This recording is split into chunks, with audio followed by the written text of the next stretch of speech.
வணக்கம். திசைகளின் 10 மணி செய்திகள். 14 நாட்களாக காட்டில் தவித்த பெண் மலையேறி ஜஸ்லிண்டா பூர்வக்குடி மக்களால் பத்திரமாக மீட்பு. பேரா தாப்பா அடர்ந்த வனப்பகுதியில் உள்ள கூனோங் பத்துபூத்தே மலையில் கடந்த மே 23ஆம் தேதி 14 பேர் கொண்ட குழுவுடன் மலையேறிய போது வழி தவறி காணாமல் போன 49 வயதான ஜஸ்லிண்டா சலுடின் என்ற பெண் 14 நாட்களுக்கு பிறகு இன்று மாலை லூபோக் பஹரு ஓராங் அஸ்லி பூர்வக்குடி கிராமத்தில் உயிருடன் பத்திரமாக மீட்கப்பட்டுள்ளார். அன்று மலையேறும்போது ஏற்பட்ட உடல்நலக் குறைவு காரணமாக ஓய்வெடுத்த அவர் பின்னர் தனியாக சிகரத்தை நோக்கி சென்றுள்ளார். சிகரத்தை அடைந்ததாக தரையில் செய்தி எழுதி வைத்த அவர் மே 24க்கு பிறகு வழி தெரியாமல் அடர்ந்த காட்டுக்குள் சிக்கிக் கொண்டார். அவர் காணாமல் போனதை தொடர்ந்து தீயணைப்புத்துறை, போலீசார் மற்றும் தன்னார்வலர்கள் என 100க்கும் மேற்பட்டோர் களமிறங்கி தீவிர தேடுதல் வேட்டையில் ஈடுபட்டனர். இந்த தேடுதல் பணிக்காக அகஸ்டா ரக ஹெலிகாப்டர் பயன்படுத்தப்பட்டு வீரர்கள் மலை சிகரங்களுக்கு விஞ்ச் தொழில்நுட்பம் மூலம் இறக்கப்பட்டு தேடப்பட்டனர். 14 நாட்களாக எவ்வித தடயமும் கிடைக்காமல் தேடுதல் பணி சுருக்கப்பட்ட நிலையில் இன்று உள்ளூர் ஓராங் அஸ்லி பூர்வக்குடி மக்கள் அவரை பத்திரமாக கண்டுபிடித்து அதிகாரிகளுக்கு தகவல் கொடுத்துள்ளனர். தற்போது அவர் பாதுகாப்பான இடத்திற்கு கொண்டு வரப்பட்டு சிகிச்சைக்காக மருத்துவமனைக்கு அனுப்பப்பட்டுள்ளார். காணாமல் போய் 14 நாட்களுக்கு பின் பத்திரமாக மீட்கப்பட்ட மலையேற்ற வீராங்கனை ஜஸ்லிண்டா சலுடின் காட்டில் தான் சந்தித்த துயரங்கள் குறித்து உருக்கமாக பேசியுள்ளார். அவர் மீட்கப்பட்ட கிராமத்து வீட்டில் வைத்து எடுக்கப்பட்ட ஒரு சமூக வலைதள வீடியோவில், நான் காட்டில் பலமுறை கீழே விழுந்து அடிபட்டேன். குறிப்பாக இரவு நேரங்களில் உயிர் பிழைப்பதற்காக கடுமையான போராட்டங்களை சந்தித்தேன் என்று தனது தவிப்பை வெளிப்படுத்தியுள்ளார். தற்போது இந்த வீடியோ இணையத்தில் வேகமாக பரவி வருகிறது.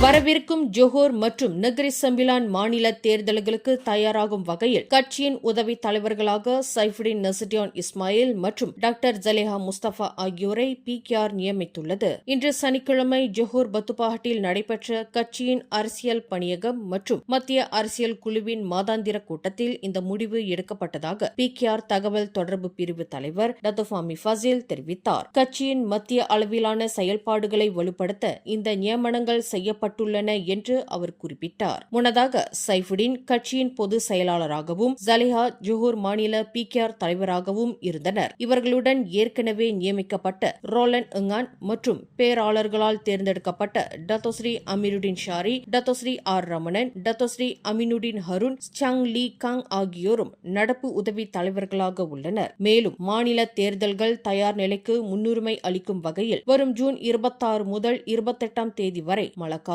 நடைபெறவிருந்த PKR கட்சியின் தேசிய மாநாடு வரும் ஆகஸ்ட் 14 முதல் 16ஆம் தேதிக்கு ஒத்திவைக்கப்பட்டுள்ளதாக டத்தோஃபாமி கூறினார்.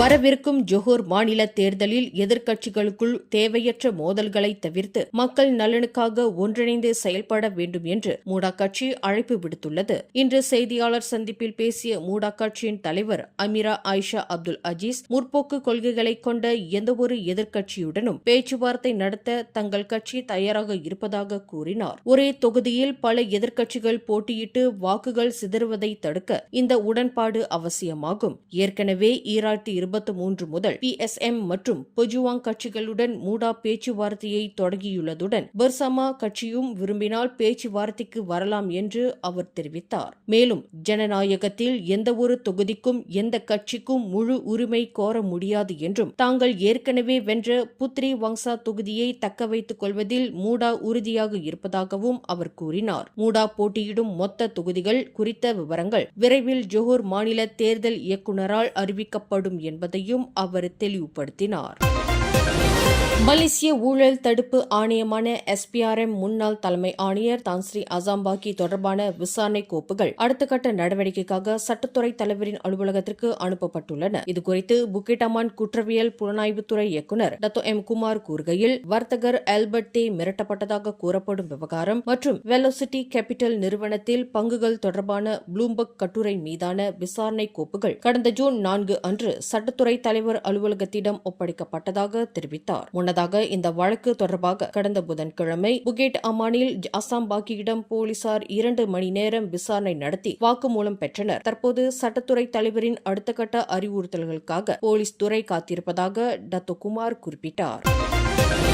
ஸ்லாங்கூர் மாநில அரசு இஸ்லாம் அல்லாத வழிபாட்டு தலங்களுக்கான சமூக வசதிகள் திட்டமிடல் வழிகாட்டி மற்றும் தரநிலைகள் கையேடு மறு ஆய்வு குறித்து பரவி வரும் தவறான புரிதல்களுக்கு அதிகாரப்பூர்வமாக விளக்கம் அளித்துள்ளது. இந்த வழிகாட்டுதல்களை மேம்படுத்தும் முடிவு மாநில நிர்வாக குழுவால் அங்கீகரிக்கப்பட்டதுடன் ஸ்லாங்கூரின் பன்முக சமூகங்களின் தேவைகளுக்கு பதிலளிக்கும் வகையிலும் திட்டமிடல் விதிமுறைகளை நடைமுறைக்கு ஏற்ப மாற்றுவதையும் மட்டுமே நோக்கமாக கொண்டுள்ளது என்று ஸ்லாங்கூர் மாநில ஆட்சிக்குழு உறுப்பினர் வி பாப்பராய்டு தெரிவித்தார். மலேசியாவிலேயே இஸ்லாம் அல்லாத அங்கீகரிக்கப்பட்ட வழிபாட்டு தலங்களை மிக அதிகமாக கொண்ட மாநிலம் ஸ்லாங்கூர் என்பதால் 2008ஆம் ஆண்டு முதல் இதுவரை 481 வழிபாட்டு தலங்களுக்கு நிலப்பட்டாக்கள் வழங்கப்பட்டுள்ளன. தற்போதைய ஆட்சிக்குழுவில் 57 நிலப்பட்டாக்கள் ஒப்புதல் பெற்றுள்ள வேளையில் இந்த ஆண்டு இறுதிக்குள் மொத்தம் எண்ணிக்கை 500ஐ தாண்டும் என எதிர்பார்க்கப்படுகிறது. இதில் இந்து ஆலயங்களே முன்னிலை வகிக்கின்றன என்று பாப்பராய்டு வெளியிட்ட ஒரு அறிக்கையில் குறிப்பிட்டுள்ளார். முக்கிய சாலைகளிலிருந்து நேரடி அணுகல் அனுமதிக்கப்படாது என்ற குற்றச்சாட்டு முற்றிலும் உண்மையல்ல. திருவிழா காலங்களில் ஏற்படும் மக்கள் கூட்டத்தால் போக்குவரத்து நெரிசல் மற்றும் பொது பாதுகாப்பு சிக்கல்கள் ஏற்படுவதை தடுக்கவே பிரதான சேவை சாலைகள் அமைப்பது குறித்த விதிமுறை கொண்டு வரப்பட்டுள்ளது. அதேபோல் கட்டுமான தளங்களில் உள்ள சன்னதிகள் தனிச்சையாக இடிக்கப்படும் என்பதும் தவறான கருத்தாகும். கட்டுமான காலத்தில் தற்காலிகமாக அமைக்கப்படும் சன்னதிகள் நிரந்தர ஆலயம் கட்டி முடிக்கப்பட்ட பின் அதற்கேற்ப மாற்றப்பட வேண்டும் என்பதே கொள்கையாகும். மேலும் ஜோஹர் பஹாங் போன்ற மாநிலங்களில் 5 மீட்டர் உயர கட்டிடங்களே அனுமதிக்கப்படும் வேளையில் ஸ்லாங்கூரில் 2010 முதல் 0.25 முதல் 0.5 ஏக்கர் நிலப்பரப்பில் அதிகபட்சமாக 72 அடி அல்லது சுமார் 6 மாடிகள் உயரம் வரை அனுமதிக்கப்படுகிறது என்று பாப்பராய்டு விளக்கினார். மாநில அரசு இந்த தேவைகளை தேவையான இடங்களில் மறு ஆய்வு செய்ய திறந்த மனதுடன் தயாராக உள்ளது. எனவே பொதுமக்கள் தவறான தகவல்களால் வழி தவறாமல் அதிகாரப்பூர்வ அறிக்கைகளை மட்டுமே நம்புமாறு ஸ்லாங்கூர் மத விவகாரங்களுக்கான சிறப்பு குழுவான லீமாசின் இணை தலைவருமான பாப்பராய்டு கேட்டுக் கொண்டுள்ளார். நெகிரி சம்பிலான் சிரம்பான் தம்மன் துவன்கு ஜஃபாரில் வீற்றிருக்கும் அருள்மிகு ஸ்ரீ மகா ராஜ ராஜேஸ்வர தேவஸ்தானத்தின் மகா கும்பாபிஷேக பெருவிழா வரும் ஜூன் 11ஆம் தேதி வியாழக்கிழமை காலை 8:45 மணி முதல் 10 மணிக்குள் வெகு சிறப்பாக நடைபெறவுள்ளது. இவ்வாலயத்தில் அருள்பாலிக்கும் முருகப்பெருமான், அனுஷ்டலிங்கம் மற்றும் நவசக்தி ஆஞ்சநேயர் உள்ளிட்ட பரிவார மூர்த்திகளுக்கு இப்புனித நன்னாளில் குடமுழுக்கு செய்யப்பட உள்ளது.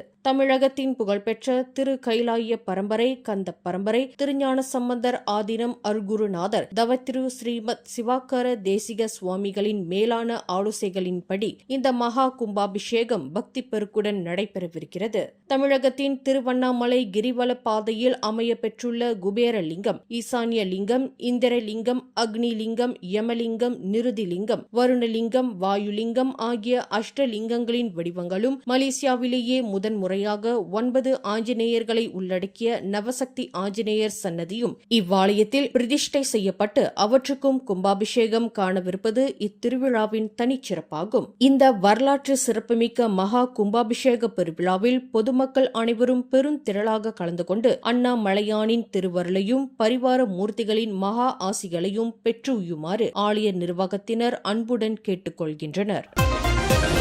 டமன்சாரா நாடாளுமன்ற அலுவலகம், சட்டமன்ற உறுப்பினர் அலுவலகம், பட்டாலிங் ஜெயா மாநகர் மன்றம் மற்றும் 3 உள்ளூர் பல்கலைக்கழகங்கள் இணைந்து இன்று காலையில் கம்போங் சிம்பாக்கா நதியை தூய்மைப்படுத்தும் கூட்டுப்பணி திட்டத்தை நடத்தின. இந்த நிகழ்ச்சியை பார்வையிட்ட டமன்சாரா நாடாளுமன்ற உறுப்பினரும் இலக்கவியல் அமைச்சருமான கோபிந்த் சிங் டியோ, சுற்றுச்சூழல் தூய்மையை பேணுவதில் பொதுமக்களின் பொறுப்புணர்வை வளர்ப்பதே மாணவர்களும் சமூகத்தினரும் பங்கேற்க இத்திட்டத்தின் நோக்கமாகும். Penumpuan kepada perlu untuk setiap rakyat menerima tanggungjawab untuk memastikan bahawa keadaan persekitaran kita adalah bersih dan selamat. Ya. Jadi kepada saya program sebegini rupa sangat penting. Pejabat saya bersama dengan DUN dan juga MBBJ akan teruskan dengan usaha ini. Kita akan pastikan bahawa banyak lagi program sebegini rupa.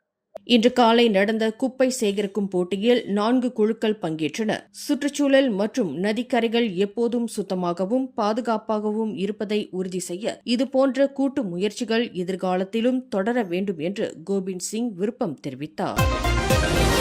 Express ரயில் link எனப்படும் ERL ரயில் சேவைகளில் ஏற்பட்ட திடீர் தொழில்நுட்ப கோளாறு காரணமாக கேலாயே express மற்றும் கேலாயே transit ஆகிய 2 ரயில் சேவைகளும் இன்று தற்காலிகமாக நிறுத்தி வைக்கப்பட்டுள்ளன. மறு அறிவிப்பு வரும் வரை அனைத்து ரயில் சேவைகளும் ரத்து செய்யப்படுவதாக அதன் அதிகாரப்பூர்வ முகநூல் பக்கத்தில் அறிவிக்கப்பட்டுள்ளது. இந்த திடீர் கோளாறுக்கான காரணம் அல்லது சேவைகள் எப்போது மீண்டும் தொடங்கும் என்பது குறித்த கூடுதல் விவரங்கள் உடனடியாக வெளியிடப்படவில்லை.